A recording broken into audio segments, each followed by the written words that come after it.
Olá! Vamos direto ao assunto nesta nossa análise prática focada no kit de ferramentas essencial de estatística aplicada. O objetivo aqui é tirar a teoria do papel e transformar tudo isso num arsenal prático para pesquisa científica.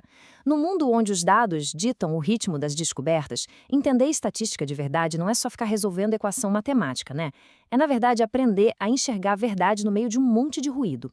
A gente vai traduzir esses conceitos agora para que possam ser aplicados no dia a dia, seja interpretando testes de bancada ou rodando script de análise de dados no R e no Python. Bom, a nossa agenda funciona como um plano de estudos bem direto. A gente vai começar entendendo a natureza da incerteza, com os fundamentos da probabilidade, passando por eventos binários, eventos raros e escalando até o padrão ouro contínuo, para fechar, vendo como lidar com amostras pequenas lá na bancada do laboratório. Seção 1. Fundamentos da probabilidade. Aqui é onde tudo começa, quantificando a chance de qualquer evento ocorrer numa escala exata de 0 a 1. Mas, para entender por que isso importa tanto na prática, vamos imaginar um dilema clássico da ciência. Se um teste médico tem 95% de precisão para detectar uma doença, quais são as chances reais de um paciente com teste positivo estar de fato doente? A intuição quase sempre grita 95%, certo? Mas a ciência exige uma análise mais fria, usando o teorema de Bayes. Aqui a gente tem um guia rápido que resume as regras do jogo. Passamos pela probabilidade clássica para casos equiprováveis, eventos mutuamente exclusivos, eventos independentes e condicionais. Mas o destaque absoluto dessa tabela é o teorema de Bayes, ali na última linha.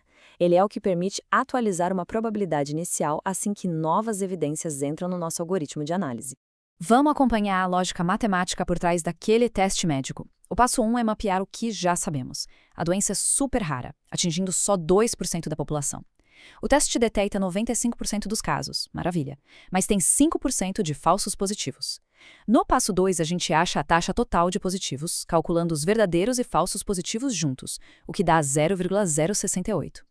Aí, no passo 3 é só jogar no teorema de Bayes. Dividimos a chance do verdadeiro positivo pelo total de testes positivos. E olha só o resultado final, 27,9%.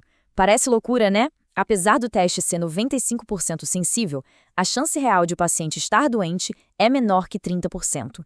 Isso acontece porque, como a doença é rara, a quantidade de falsos positivos na população saudável gigantesca acaba engolindo os verdadeiros positivos.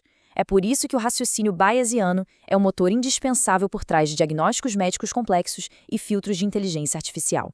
Vamos para a seção 2, a distribuição binomial. Agora, o foco é modelar eventos que são discretos e, claro, binários.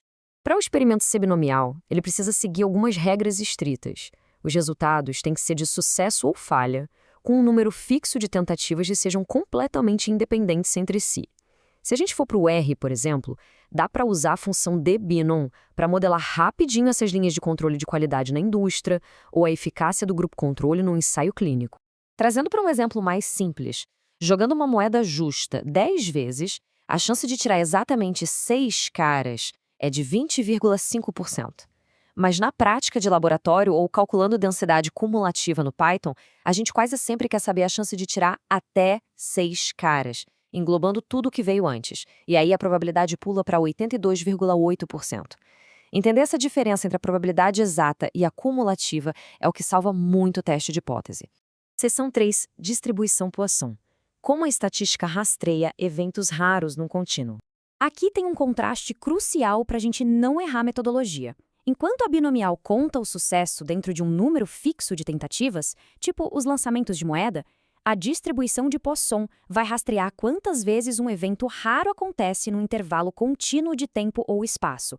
Não tem tentativa fixa, tem um fluxo. Graficamente, a distribuição de Poisson é bem assimétrica à direita quando a taxa média de ocorrência, que a gente chama de lambda, é pequenininha. Mas tem um detalhe fascinante. Conforme esse lambda cresce, os dados se espalham de um jeito mais uniforme e a curva começa a imitar perfeitamente uma distribuição normal. Para ficar mais concreto, imagine monitorar o desgaste ou a falha imprevista de um equipamento, ou até mesmo um call center. Se a média é de 4 chamadas por minuto, o nosso lambda é 4. Aplicando a fórmula de Poisson com a base do logaritmo natural, descobrimos que a chance de receberem exatamente 6 chamadas num único minuto é de pouco mais de 10%. É um modelo matemático extremamente elegante para prever o que parece não ter previsão nenhuma. Chegamos na seção 4, o padrão ouro, a distribuição normal para os fenômenos contínuos. Essa imagem ilustra brilhantemente a curva de Gauss, o famoso formato de sino.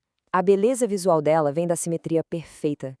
Bem ali no meio, no pico, a gente encontra a média, a mediana e a moda, todas iguais, ancorando o centro.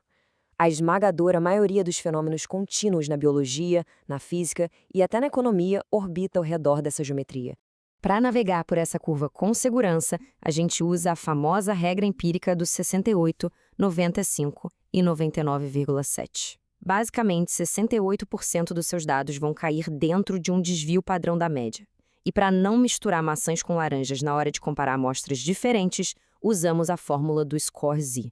O Z converte qualquer dado bruto numa linguagem universal que é pautada puramente em desvios padrão. Quando a gente faz essa conversão, criamos a distribuição normal padrão. Nela, a média sempre vai ser 0 e o desvio padrão sempre vai ser 1. Isso facilita muito a vida de quem pesquisa, porque bibliotecas como o scipy.stats no Python conseguem calcular a área sob essa curva num milissegundo, substituindo aquelas antigas tabelas gigantes impressas em livros. Vamos colocar o score Z para rodar num cenário prático. Digamos que a gente tem uma média salarial populacional de 3.000 e um desvio padrão de 400. A gente quer saber qual a probabilidade de achar um salário entre 2.600 e 3.400. O passo 2 transforma o 2.600 num score Z de -1. O passo 3 transforma o 3.400 num score Z de 1 positivo. Voltando na nossa regra empírica no passo 4, a gente sabe de cara que a probabilidade desse intervalo é de exatos 68,26%, limpo e direto. E por fim, seção 5, a distribuição T e a realidade nua e crua das amostras pequenas. A realidade é que no dia a dia da pesquisa não dá para ter amostras gigantes sempre e quase nunca sabemos a variância real da população. Foi para resolver esse problema crônico de incerteza em amostras com menos de 30 indivíduos que William Seeley Gossett criou a distribuição T de Student. Ela compensa a incerteza estatística, criando caudas mais grossas nas pontas da curva, e o formato dela é ajustado pelo que chamamos de graus de liberdade. Ao olhar a dispersão dos dados num box plot simples, a gente visualiza exatamente por que essas caudas importam tanto. Quando as amostras são muito pequenas, ignorar ou subestimar os limites extremos pode levar a falsas conclusões que arruinam um estudo inteiro. Olha que interessante a sobreposição dessas curvas. A linha preta mais alta é a normal padrão, perfeita. Mas as linhas mais baixas e achatadas representam a distribuição T com apenas 3 e 10 graus de liberdade.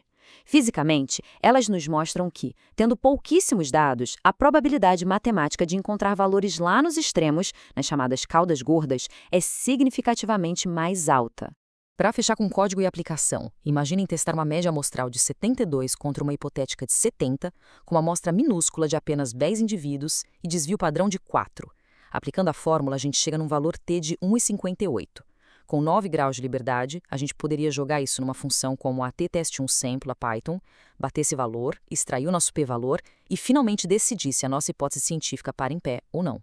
E chegamos ao fim do nosso kit de ferramentas. Como vimos ao longo da análise, estatística aplicada nunca foi sobre decorar equações complexas. Ela é a lente mais precisa que temos para interpretar de forma confiante um mundo que, por natureza, é totalmente incerto e ruidoso. A pergunta que fica agora é: como essas distribuições de probabilidade vão ser codificadas na sua próxima pesquisa de bancada para separar de uma vez por todas o sinal verdadeiro do ruído estatístico?